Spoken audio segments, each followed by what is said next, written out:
पश्चिम बंगाल की राजनीति में सोमवार को उस वक्त अचानक हलचल मच गई जब तृणमूल कांग्रेस के राष्ट्रीय महासचिव और सांसद अभिषेक बैनर्जी के कोलकाता स्थित आवास शांति निकेतन पर सादे कपड़ों में पुलिसकर्मियों की एक टीम पहुंची। कुछ देर बाद पुलिस अधिकारी घर से एक बड़ा मॉनिटर और कई हार्ड डिस्क लेकर बाहर निकलते दिखाई दिए। इस दौरान घर के बाहर भारी पुलिस मौजूदगी और मीडिया की भीड़ भी देखने को मिली।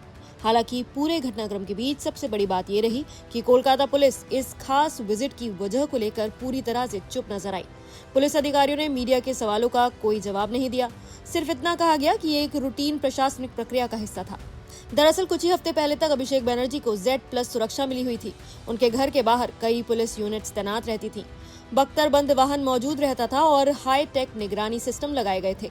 लेकिन 4 मई के बाद उनकी सुरक्षा में बड़ा बदलाव किया गया और सुरक्षा व्यवस्था को काफी कम कर दिया गया। सूत्रों के मुताबिक सोमवार को पुलिस जिस मॉनिटर और हार्ड डिस्क को लेकर गई, वो पहले सुरक्षा निगरानी सिस्टम का हिस्सा हो सकते थे। ये मॉनिटर आसपास लगे CCTV कैमरों की फीड देखने के लिए इस्तेमाल होते थे। पुलिस का कहना है कि ये उपकरण सरकारी संपत्ति थे और सुरक्षा व्यवस्था कम होने के बाद इन्हें वापस लिया जा रहा है।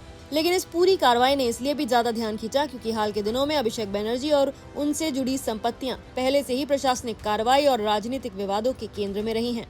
दरअसल हाल ही में कोलकाता म्युनिसिपल कॉर्पोरेशन यानी कि KMC ने अभिषेक बैनर्जी से जुड़ी 17 संपत्तियों को लेकर एक नोटिस जारी किया था। इसके बाद भारतीय जनता पार्टी ने 43 संपत्तियों की एक नई सूची जारी कर दी, जिससे राजनीतिक विवाद बढ़ गया। KMC की तरफ से जारी नोटिस में हरीश मुखर्जी रोड स्थित शांति निकेतन बिल्डिंग का जिक्र किया गया, जिसे अभिषेक बैनर्जी का आवास माना जाता है। नगर निगम ने आरोप लगाया कि कुछ हिस्सों में कथित अवैध निर्माण हुआ है। नोटिस में ये भी कहा गया कि 7 दिनों के भीतर कथित अवैध हिस्सों को हटाया जाए, वरना निगम खुद कार्रवाई कर सकता है। इसके अलावा KMC ने बिल्डिंग के स्वीकृति नक्शे, वास्तविक निर्माण के स्केच, लिफ्ट से जुड़े तकनीकी दस्तावेज और अन्य रिकॉर्ड भी मांगे थे। अधिकारियों के मुताबिक ये कार्रवाई कोलकाता नगर निगम अधिनियम 1980 की धारा 400 उपधारा 1 और 401 के तहत की गई। नियमों के अनुसार संपत्ति मालिकों को सुनवाई का मौका दिया जाएगा और उसके बाद स्पेशल ऑफिसर ये तय करेंगे कि निर्माण अवैध है या नहीं। अगर गंभीर नियम उल्लंघन सामने आते हैं तो अवैध हिस्सों को तोड़ने का आदेश भी दिया जा सकता है।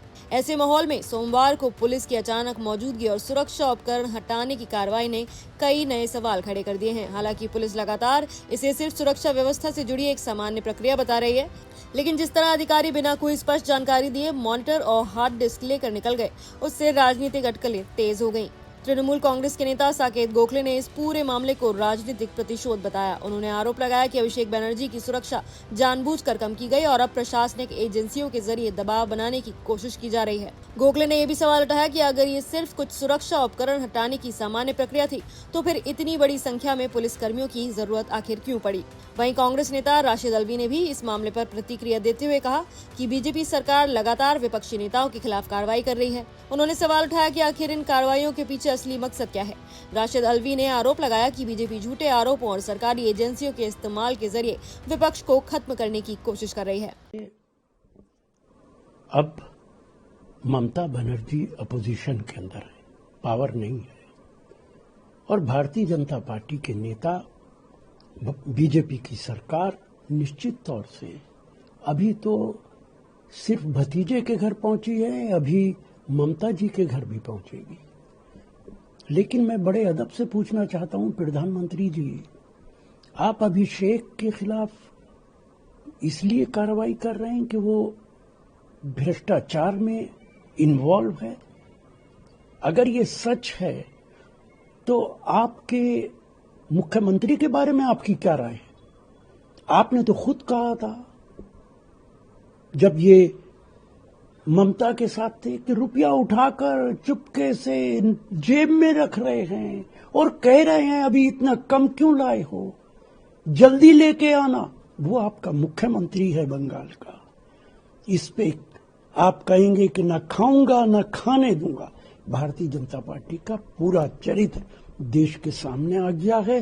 वो विपक्ष को खत्म कर देना चाहता है, झूठे मुकदमे लगाना चाहता है, और कोई विपक्ष का नेता ऐसा नहीं है जिसके खिलाफ ED और इनकम टैक्स और CBI काम न कर रही हो। TMC नेता सौगाता रॉय ने इस घटनाक्रम को राजनीतिक बदले की भावना से प्रेरित बताया। उन्होंने अवैध निर्माण के आरोपों पर सवाल उठाते हुए कहा कि अभिषेक बैनर्जी के खिलाफ आखिर आरोप क्या हैं, ये अब तक साफ नहीं किया गया है। सौगाता रॉय ने कहा कि BJP सरकार एजेंसियों का इस्तेमाल कर विपक्षी नेताओं को निशाना बना रही है।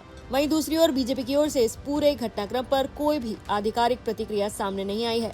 अब इस मामले में सबसे बड़ा सवाल यही है कि क्या ये सिर्फ सुरक्षा उपकरण हटाने की कोई सामान्य कार्रवाई थी या फिर इसके पीछे कोई बड़ा प्रशासनिक या राजनीतिक कारण भी है। फिलहाल कोलकाता पुलिस इस सवाल पर पूरी तरह से चुप है, लेकिन आप इस मामले पर क्या कहना चाहेंगे, आपकी क्या राय है, हमें कमेंट करके जरूर बताएं। नमस्कार, मैं हूं मानक गुप्ता। अगर आपको हमारा ये वीडियो पसंद आया हो तो इसे लाइक और शेयर जरूर करें और हाँ, हमें सब्सक्राइब और फॉलो करना ना भूलें ताकि आप देश और दुनिया की कोई खबर मिस ना करें। तो जुड़े रहिए हमारे साथ और देखते रहिए न्यूज़ 24।